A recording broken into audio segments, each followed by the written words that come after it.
Hi, in this video I'm going to talk about brush pen position.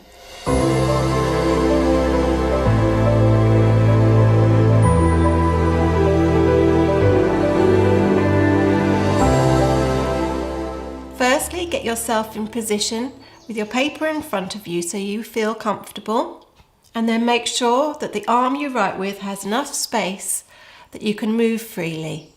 Now, although your instinct might be to grip the pen tightly to feel in control, actually the opposite is true. Hold the pen gently and that will give you a more fluid, less wobbly lettering.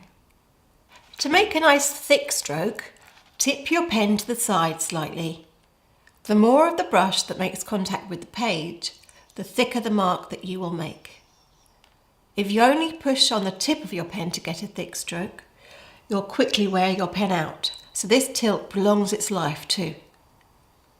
When forming your letters, what you're aiming for is your thick stroke to be on the side of your letters, not dropping down, giving you saggy bottoms.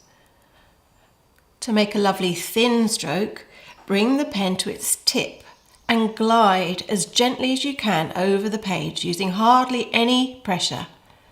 I avoid wobbles by using my fingertips to steady me. So now you're ready to get to work. So grab your brush pen and join me for the next video where I'll be showing you how that change of pressure is the key to getting your lettering looking lovely.